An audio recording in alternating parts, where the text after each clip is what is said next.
Number 10. Titanic. I cannot conceive of any vital disaster happening to this vessel. Modern shipbuilding has gone beyond that. That was a quote from E.J. Smith. Who was that, you may ask? None other than the excellent Navy expert who was the captain of the Titanic. Oof. It would be very funny if not so ironic, or maybe that's where the humor is. Regardless, the Titanic was a headline in the news even before it got wet in the ocean. The largest luxurious vessel ever constructed until now, and it was unsinkable. I don't know about that. What modern times we live in where ships no longer sink? What modern times we live in where ships no longer sink? Well, if you've ever seen Leo smooch Kate Winslet in the back of your grandpa's car, then you know how well that went. The Titanic rests 13,000 feet below the ocean, not too far from the rock bite. That's Newfoundland. Number 9. Chernobyl.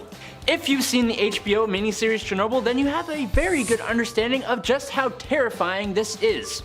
Chernobyl is the site of the Soviet nuclear power plant that in April of 1986 had a serious accident due to a flawed reactor design and staff that didn't really get the best training. The accident itself was explained really well in the show and at the trial that took place, but it resulted in a steam explosion and fires that released 5% of the radioactive core into the environment. The explosion ended 2 workers' lives, with acute radiation poisoning affecting a confirmed 123 people and ending 28 of those people's lives as well. Around 5,000 cases of thyroid cancer with 15 fatal incidents were probably caused by the radioactive iodine fallout. Look, it was not good. It was scary. And what was potentially even scarier was the way people tried to cover it up. Number 8. Berlin Wall. Mr. Gorbachev, tear down that wall. For the younger audience that doesn't know, let me break it down for you. After World War II ended, relations between the West and the Soviet Union broke down, to the point of global destruction. Germany, having lost to all parties during the war, got split up. Capitalist and communist. Trouble is, people living on the capitalist side were just living better, so people began flocking over to the better side. The communist government decided to build a big bad grey depressing wall, monitored by guards with orders to open fire if someone tried getting across with the proper documentation or reasoning. This went on for a few decades until one day in 1990 when the border crossing's red tape was cut and the wall began to come down brick by brick. That must have been something to watch, and I can imagine for those who got to witness it, they were glued to their television sets. Very cool. Cool history. Number 7. One giant leap. As most humans know, we have gone to the moon. Unless you think it was faked, and in which case please civilly discuss below. But after traveling 240,000 miles in 76 hours, Apollo 11, that's the 11th Apollo mission, entered into a lunar orbit on July 19th, 1969. On July 20th, 1969, 2 men, American astronauts Neil Armstrong and Edwin Buzz Aldrin, touched down for the first time in the history of the Earth on the surface of our moon. And then 6 hours later, they left their craft and stepped out onto the surface. They left a plaque and some footprints, erected some flags, ran some tests, bada bing bada boom, and then they hopped back in the craft, had a little sleep, and departed on July 21st at 1:54 p.m. Earth time. And we've been back 5 more times since. Number 6. The Roswell Incident. The Roswell Incident used to be the biggest event to ever happen in New Mexico history. Now it's being shadowed by a bald chemistry teacher, his science enthusiastic student, and a slimy lawyer. Who would have known? Well, for the second most eventful event to ever come out of New Mexico was the Roswell Incident. A mysterious flying object, other known as a UFO, crashed into the desert. Naturally, in the 1940s era US military, they kept secrets, the same way your mom holds on to family tea. Seriously, ask her about that one family member. She's gonna tell you something you don't want to know. This secrecy quickly spread rumors of it being an alien from outer space. Well, it wasn't until the 90s that this incident was officially declassified and declared to be nothing more than a weather balloon. Or at least that's what we were told. This didn't stop the town of Roswell, New Mexico, however, from adopting this alien rumor into the town's very fabric. To this day, the little green man can be found in Roswell as sort of a tourist attraction. Every town needs something. Take me to your weeder. Take me to your weeder. Oh my God. Number 5. Private Warbear. It wasn't just members of the human species who took part in WW2. No sir, mules, dogs, pigeons, horses, bears. Bears? Soldiers in Poland had come across a bear cub on the side of the road whose mother had been unfortunately removed from this world by hunters. One of these soldiers decided he was going to raise the cub as his own, and named him Wojtek. Wojtek was trained by this soldier and a civilian, and eventually he was even enlisted in the Polish army so that he could legally come aboard a British transport ship. Fortunately, he didn't actually do any fighting, but he was given his own paybook, serial number, and the rank of private. He would bunk up with other soldiers, loved beer and cigarettes, and helped transport supplies including heavy boxes of ammunition. Nice. Number 4, Rough Riders. Okay, think about the toughest guy you know. Maybe it's your dad, maybe it's your uncle, maybe it's you. Maybe it's me. No matter who it is, I bet they aren't as tough as Teddy Roosevelt, the 26th President of the United States. He was well known for being a man who enjoyed nature, the explorer's man if you will, safari hunter, Nobel Peace Prize winner, soldier, and a big booster for the National Park System. The man did it all, but did you know that during a speech in 1912, President Roosevelt was shot? Gasp. Now before I tell you what happened next, I want you to take a guess what happened next. Did he A, drop to the ground and perish, or B, the assassin was a lousy shot and missed, giving the president a chance to return fire? What's your answer? Type down below. Well, the answer was secret option C. I gotcha. He was shot and showed the crowd that he was. And then he said, I can no longer make a long speech because I have been shot, where he then continued to deliver an 82-minute speech. What a man. Number 3, Pepsi Army. Did you know that the company Pepsi actually had the world's 6th largest military for a brief moment in time? Okay, so basically what happened is that Pepsi realized that they were inferior to Coca-Cola, and so they installed AI into their Pepsi cans worldwide, creating an autonomous army of soda cans. No, that's not what happened, you goof. Actually, in 1959, at an American exhibition, PepsiCo tried to prove the great concept of capitalism.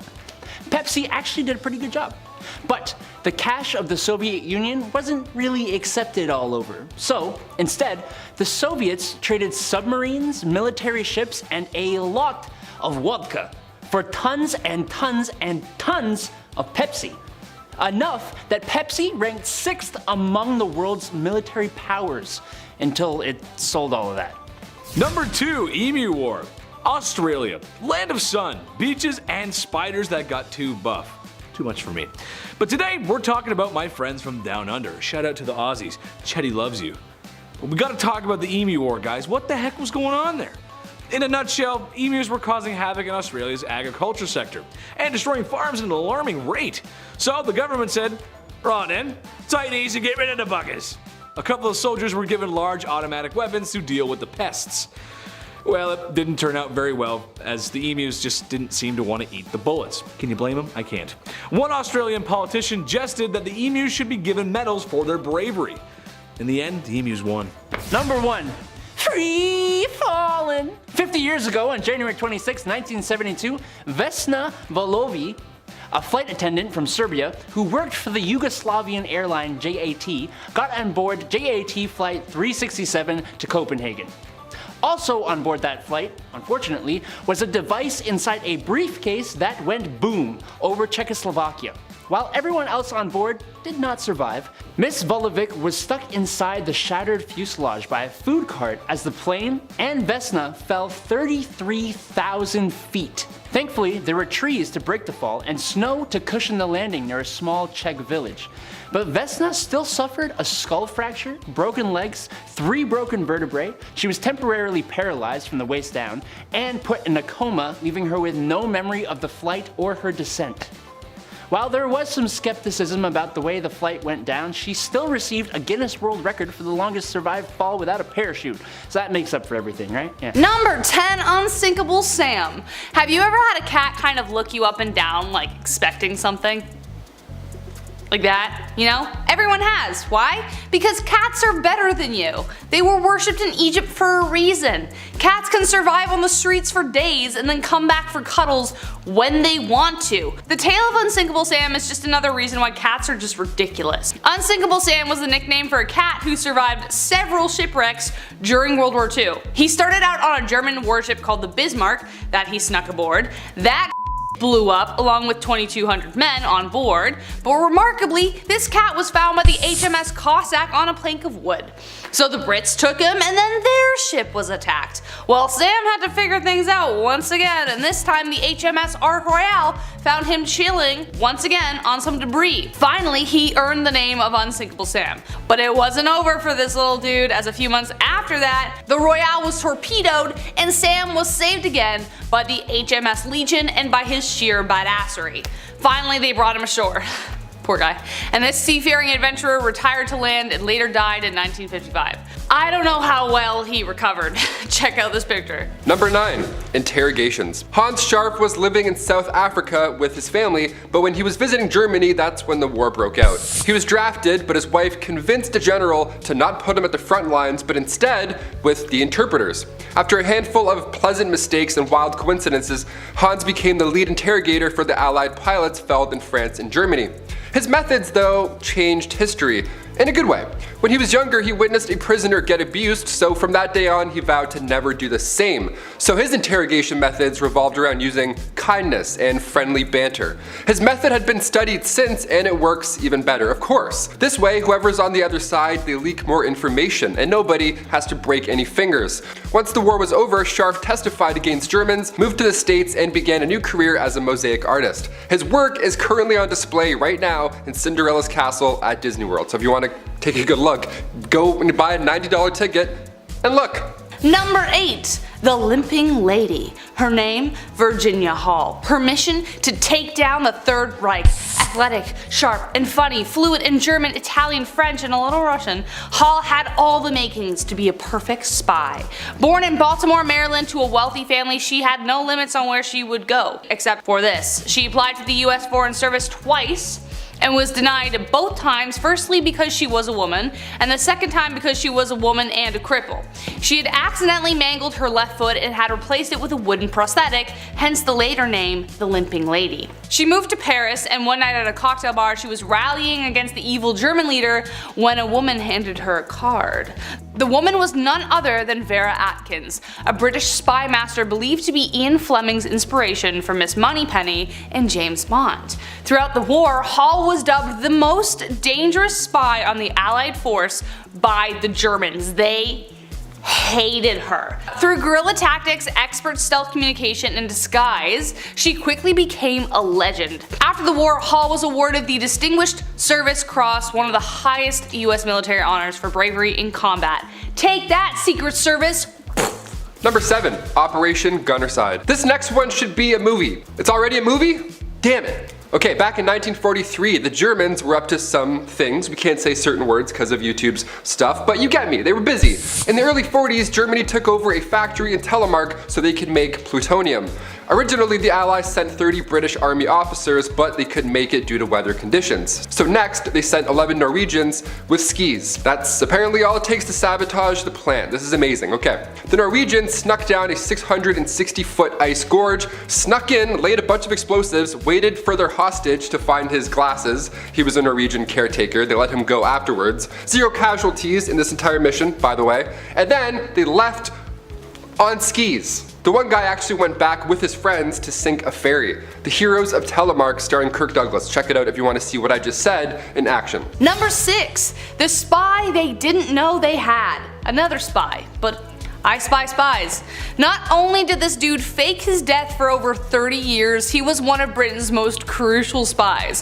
He was so good, they didn't even know he was working for them. He was a veteran of the Spanish Civil War and loathed totalitarianism. He wanted to take dollar store Charlie Chaplin down. At the beginning of the war, Juan Pujol Garcia approached the British government about working as a spy against Germany for them, but he was rejected because he didn't have the credentials. So he just went ahead and did it anyway. On a flight from Madrid, he met some German officers and offered his services to spy against the British.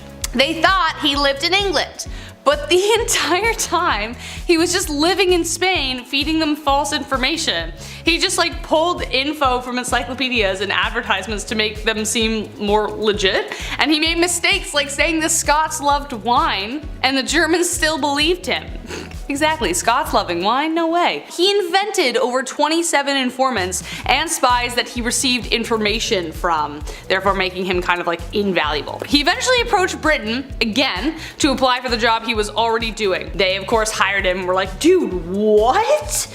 What? Okay, sure. Garcia also played a key role in D-Day by telling the Germans the plan was fake, causing them to be unprepared for the day. After the war, he faked his own death until he was tracked down in the 1980s by a writer who was interested in telling his story and was like, I don't think this guy's dead, and then like went off and found him. That also should be a movie. Number 5. Mad Jack.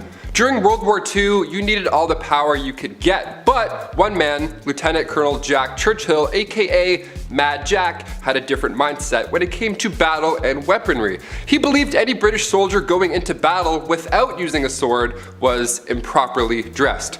Also, fun fact about Mad Jack Churchill, he represented Great Britain in the World Archery Championships, so not only did he have a sword, but he also went into battle with a longbow, like he's Hawkeye. History has acknowledged Mad Jack as the last man to take out an enemy in combat with a longbow. That is a pretty wild achievement to have. But here's the most intimidating part about all this, if for some reason you're still not impressed. Before combat, right before, Mad Jack would play the bagpipes before drawing his sword and running into battle. That is the most badass thing I've ever heard. Imagine hearing bagpipes just coming from afar and then just hearing arrows flying in. I'd give up. Here's the white flag. You earned it, Mad Jack. See ya. Number 4. Bat bombs. This sounds fake, but it is indeed true. Apparently bombs, artillery tanks, were no longer like the in way to decimate your enemies. A dude in the United States thought he had a badder idea.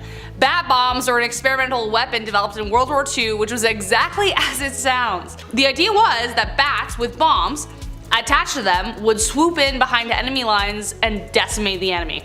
Who was the genius behind this idea? A man by the name of Lytle S. Adams, and he was a dentist from Pennsylvania. The 60-year-old tooth fairy was driving home from vacation when suddenly he was bombarded with brilliance. He witnessed thousands of bats exit the Carlsbad Caves, and when he heard about Pearl Harbor, he began planning. These tiny flying mammals could be connected to tiny time-fused incendiary bombs and then released to land on the enemy. Just 2 months after Pearl Harbor, he presented the idea to the White House along with his oddball team. A pilot turned actor, an ex-gangster, and an ex-hotel manager, to name a few. The project was greenlit. However, the project was abandoned in 1943 due to the development of nuclear bombs. Number 3. Reindeer on a sub. June 1941, the Germans were attacking the Soviet Union. It was one of the biggest attacks in history, and Britain and US had to send weapons, supplies, anything really, just to keep them afloat, just to keep them in the fight. They sent these supplies through the Arctic Circle. That was the only route, but of course it was littered with U-boats. Thankfully, the British HMS Trident was there to watch the waters, and in turn the Soviets were able to fight on. So as a gift, as a thank you, the Soviets sent the captain of the Trident, the World War II submarine, a gift. They sent him a live reindeer, 6-foot, real-life reindeer. And the British had to accept because it was ill-mannered if they didn't. So they had to keep a 6-foot-tall real reindeer on a submarine, a World War II submarine, not even like a bigger, nicer one, just a little underwater. Her name was Pollyanna, and they brought her on board through a torpedo tube. She was a crew member for 6 weeks. She slept better than most as well. She actually shared a room in the captain's quarters. Imagine the smell. Finally, the Trident returned home to Britain, and our leading lady was donated to the Regent's Park Zoo. Alright, number 2, the big dump. Like it or not, we've all been that person. The one to leave the bathroom a little more violent than you left it. But I can't imagine anyone else in history of the world feeling more guilty than the one who sank a U-boat with his dump. That's right. Apparently it's not so easy relieving yourself miles below the ocean in a submarine. German U-boats had a 2-valve system that only worked during shallow dives. But if you have a torpedo to drop of your own, time isn't always on your side. On April 14th, 1945, while 200 feet below, an unknown dumper caused a toilet malfunction, causing sewage and salt water to flood the compartment. The circuitry got fried, releasing chlorine gas, so they had to resurface. But when they did, they were spotted by the Brits and were attacked. 4 of the crewmen died and the rest were captured, which I guess is how the story caught on. Imagine being the dude who dumped so hard he sunk a U-boat. And finally coming in at number 1. Diamond Heist. Now, most of these sound like movies, some of them are in fact already movies. This last one is absolutely insane. It should be a musical or something. It happened around May 1940 when Colonel Montague, nicknamed Monty, he was an undercover agent working for MI6, and when Germany was invading Amsterdam, he knew that big guns would eventually want to steal an extremely valuable amount of diamonds. So Monty, the quick thinker that he was, stole them first. You know, to keep him safe and to also look cool. He had gotten a key to the entrance of the Amsterdam diamond market, like literally he had a key, like it's Legend of Zelda, and then traveled to the building in regular human ordinary clothes, broke in, but he didn't know the code to the vault. He was looking back on past clues that he had acquired, and he was working on getting in for about 24 hours straight. He literally heard Germans around the building, and he got in the vault just in time. He completed his diamond heist, traveled all the way to England, and turned the diamonds over to the Dutch government, which is something I'm sure not all of us would do, so amen, Monty.